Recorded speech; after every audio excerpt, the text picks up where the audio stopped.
Hey y'all, people of YouTube. I just doing a review of this Slingshot. I've had it for I've had it for a long time, since what, 2004? And so I figured, hey, I'm getting back into Slingshots, I might as well do a review of it. So I'm doing a review of my Marksman 3060 adjustable Slingshot. And let's check this baby out. Now, I've had a couple other Slingshots. I've had the Daisy adjustable, Baronet makes one, that make the crossbows, and Trunksman, of course, they make True Mark or whatever they're called. They make a adjustable Slingshot too. But I got this because it was at Walmart. When I got it, it was on like $6 or $8. It wasn't that much, and I like it a lot better than the Daisy one. And here's why: because you can use a coin to adjust this, have it sit tight. Because the Daisy one and some of the other ones, you have to have a screwdriver. Let's set this a little bit farther. You can adjust it any way you feel like. It's fully adjustable. Let me put it back, that right there. And you can take this apart. Let me show you. Just take the screw out like this. Comes right out.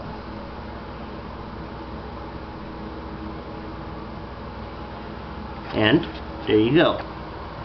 Breaks down into 4 pieces, so you can, disassemble even more, because this comes off of here and that comes off there, but this is because I'm showing you guys. I'm not going to take this all the way down, because you can take it apart for if you're traveling or stuff like that.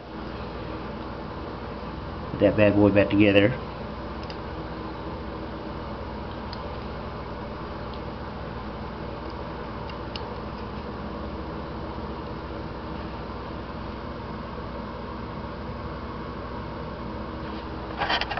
Just making sure I'm putting it right back right.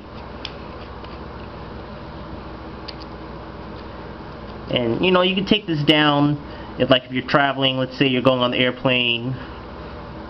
Of course, make sure if you do have this, that maybe it's in checked baggage. I have no idea what the rules with airplanes are. I haven't been on one, so I wouldn't know. Yeah, there we go. Now, the downside to this particular Slingshot versus like the Daisy, versus folding Slingshot, is that this thing is chunky. You have to have it in a backpack or something like that when it's fully assembled, or if you want to go tactical with it, you can put a sling point here on the back or on this bar right here, and you can have it kind of slung down like a shoulder sling or something like that, or you can drill a hole, because you can drill into this. Even though it's hollow, you can drill and put a lanyard loop or something on it. So you'd have to either have it slung or get it in your hand, which, let me turn around, put it on my arm, which, as you can see, it rides pretty good. You can draw it back pretty much. Rides on your arm. And let's see. I'm not good at doing reviews, I'm good at doing reviews, but there's not much to review on this thing. It's a Slingshot. It's adjustable. The advantages this has over regular folding Slingshot is that, yeah, it's bigger, but you can adjust this. So you can adjust the power level. So let's say I want it maximum power. I can put it all the way out here like this. Get along. Actually, probably would move it back so it's not canting, but you could have it all the way out like that. Or if you want it just enough power just for some target practice, you can put it back here. And that adjustability is quite good, because you can adjust the power level on your band instead of having to cut it, because you can make the band stronger, any band. This band, by the way, this yellow one, this is not what came with it. This is the Daisy Powerline Slingshot band, because yes, just about every Slingshot band fits on any Slingshot. Marksman, Trunksman, Daisy, whatever. And so you can put whatever band you want on there. This is previous bands I had kept them in storage, which for a little bit too long in my closet. It was up near the light, and so they broke down. This is a brand new one I just bought at Kmart. So, going over that, but as I said, I mean, this is pretty good. I mean, you can take this part off here too, the little wrist brace, if you want to make it a little bit more compact when traveling. But as I said, the advantages it has over a regular folding slingshot, and why I think you should buy it if you're serious about, you know, using a slingshot for hunting, is that you can get a lot of power with the proper band, and you adjust this right, full way out, or the grip back, or some more like that. Because I guess I didn't show that, but the grip, you can also adjust the. Well, no, I guess the grip is stationary. By the way, the grip is stationary because it's this part is connected here. I guess I thought you could adjust it out more because I haven't used it in a while. But you can adjust this part, the actual yoke part up here that has a band attached. You can adjust that all the way out. Or in a pinch, you could take this off and you could probably hold the band like that and use it like a, you know, just take this yoke part off and use it like an old style slingshot. I wouldn't recommend it, but you probably could.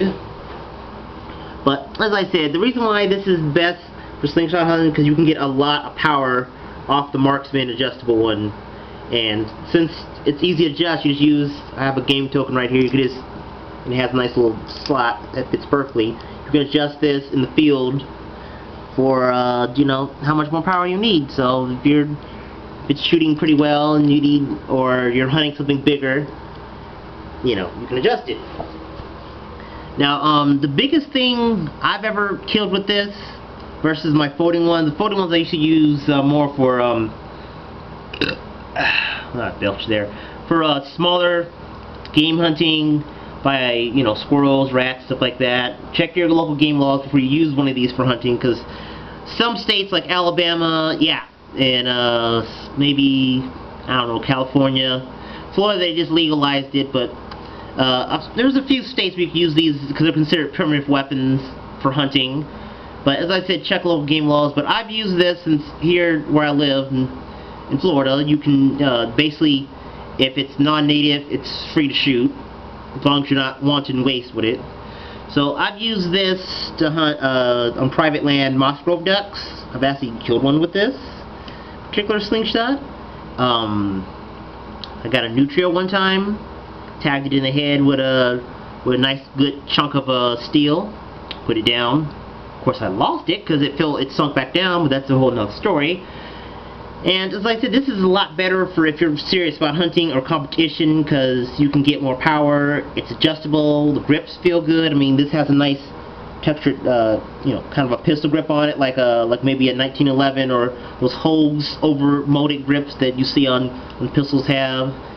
This is a very rugged thing. I mean, I've had this since '04 because it was my first weapon. Because my parents, I wanted an air gun, but they're like, oh no, you're gonna get in trouble. And with the stuff that's been going on nowadays, probably a good idea, because they just shot a black man, a black child. Let me rephrase that. Not a man. He was a child in the park that was having an air pistol. If he would have had a slingshot, which, you know, this is way more powerful, way more fun to use than an air gun, in my opinion, he probably would still be alive. But either way, I digress.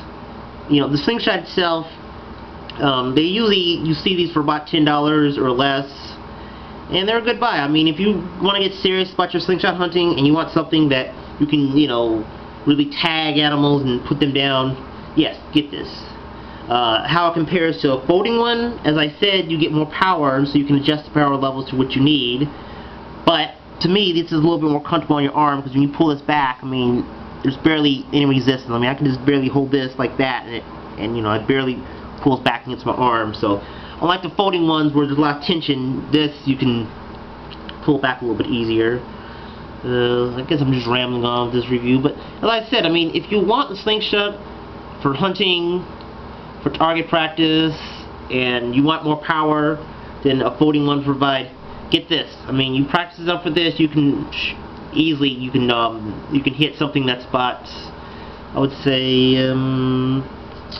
about the size of the palm of my hand. You can somewhere in there, and that doesn't sound very accurate to you shooting people that have, you know, 9mm and rifles and stuff like that, but we're talking about hand-sized groupings, not like my palm, but just right here in this area. I guess that would be maybe a 3-inch, 4-inch circle. But we're talking about hitting it with something the size of a .50 caliber round balls.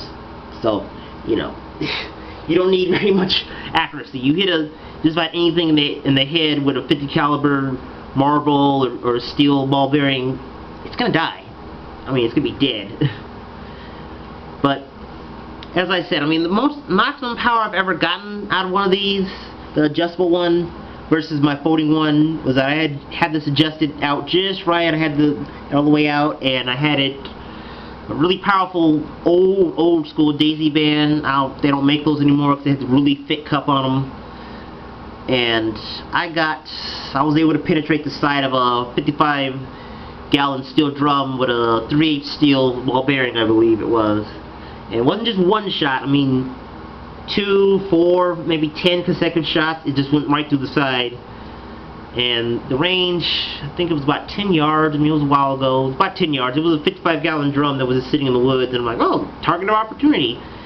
And so I shot it, and it tore it up. But as I said, if you want it, if you compare it to other slingshots, I mean, the bands really make the power, but with this, since you can adjust it out, you can really get some more power. So, as I said, comparing with other slingshots, the Marksman 30/60 adjustable it's about the magnum power of the slingshot world. I mean, regular slingshots are about like a regular hunting rifle, like a 270 or 30-06. This adjustable one is more like a 300 Winchester Magnum. You know, you can really just lay waste to just about anything that's small game. And in the right hands, as I said, don't quote me on this, but in the right hands, you could probably, in the right band on here, you could probably drop a coyote or a fox. I mean, I wouldn't advise that. I mean, I wouldn't hunt anything bigger than probably, let's say, maybe a duck, something that's not going to fight back. But yeah, you could, in theory, as I said, with proper band on here, more powerful than this one, you could, in theory, kill a coyote. So, if you're looking at getting a slingshot, and you already have an air gun, or maybe you have a real gun, but you want something you can use in your backyard, and, you know, or something you can just take hunting with you every once in a while, small game, just throw some marbles in your pocket and just go crazy, get this. Get the adjustable one. If you're looking for something just for more of a survivalist thing, I wouldn't recommend this because it's a little bit bigger than what you could just stash easily. I mean, you can still stash it pretty easily, but still, as I said, I wouldn't recommend it. Anything else I could say about this? I mean, it's pretty much as you see as it is. I mean, I'm gonna have some videos down the line of me shooting this thing. I mean, I've been practicing with it because it's been some years, and it has pretty good power. I mean, the accuracy, you can hit something the size of a cigarette lighter at about 10 yards pretty much every time. And I guess I'm out, so I guess that's it. If you have any questions, post in my comments section. As I said, don't leave any stupid stuff down there, like, oh, a slingshot can't understand that much power compared to an air gun. I'm like, this has a lot of kinetic energy. An air gun has lots of penetrating energy. Like with an air gun, let's say I had a, the Daisy Powerline, you know, the pump air rifle, the ones that sell at Walmart, that has about 600 feet per second. Biggest thing you can kill with that is a squirrel. Biggest thing I can kill with this, and the JC Powerline air rifle costs $30, and it's a good air rifle, but with this is only $10. Biggest thing you can kill with this is a duck. Not like a little duck, I'm talking about like a huge Moss Grove or Canadian goose, if you got one of these things, if you tagged it in the head. So, as I said, power-wise comparing, I mean, slingshots, they can almost make the power grade of small caliber pistols, like black powder, 32 caliber, you know, Derringers, or some of the ones like that, or even with modern firearms. I mean, the power levels, you can get about 32 long Colt or some of the earlier black powder rounds. The power levels that you can get off of this is about the same. I mean, if you don't believe me, do the math yourself. I mean, with this band, I was able to achieve on average 385 to 400 feet per second. So I chronographed this thing at a paintball field one time. It was with a yellow band, just like this, and I choreographed it, and I did get 400 feet per second. I don't know if it was old style bands, they were more powerful, or they had more elastic, I don't know, but I got 400 feet per second.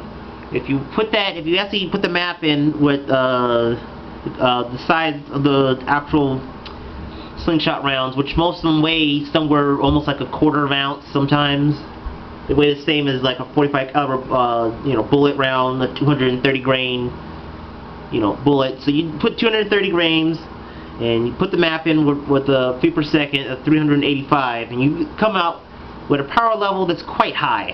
I mean, I was able to get, I don't know what exact map on it is now, but last time I looked at my Sportsman Guide catalog, and they listed power levels for different guns, it was about the same as a 32 Long Colt or one of the older 32 S&W rounds. So yeah, this has power. These have power. So don't play with, don't be careful with these. And also another thing I'm gonna add is that always wear eye protection, because I'm not sure if you can see in this video, might be a little bit blurry, but right here all on the back there's like dents and stuff and scratches.